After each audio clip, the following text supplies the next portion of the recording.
The functional group that can be identified through phthalein dye test. ठीक है, देखो सबसे पहली बात तो बच्चों आपको पता होना चाहिए कि जो थैलीन डाई टेस्ट है वो स्पेसिफिकली हम फिनॉल के लिए करते हैं। ठीक है, तो इसका आंसर हो जाएगा हमारा फिनोलिक। ये रिएक्शन में क्या होता है, आप यहाँ पे लेते हो फिनॉल, फिनॉल के साथ यहाँ पे आप थैलिक थैलिक एनहाइड्राइड के साथ रिएक्ट करवाते हो in presence of concentrated H2SO4। तो यहाँ पे आपको जो देखने को मिलता है वो आपको थैलीन डाई देखने को मिलेगा, जिसको कि आप क्या बोलते हो, जैसे फिनोप्थलीन जो होता है वो। ठीक है, तो यहाँ पे स्पेसिफिकली किसके लिए होता है, फिनॉल के लिए होता है, दैट्स व्हाई इसका आंसर हो जाएगा phenol. Next, a solution of copper sulfate is electrolyzed for 10 minutes, current of 1.5 ampere, the mass of copper deposited at cathode S। ठीक है, इसको करने के दो तरीके हैं।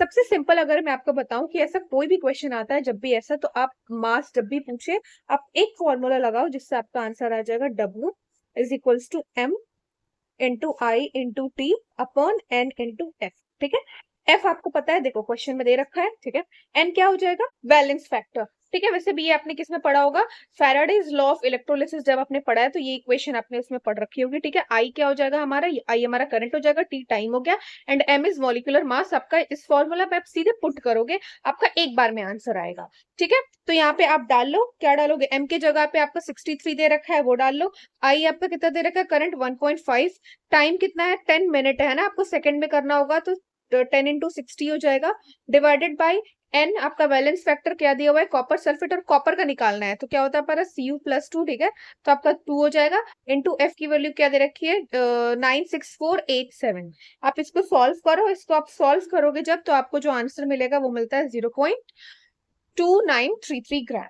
ठीक है, तो इसका आंसर हो जाएगा फर्स्ट वन।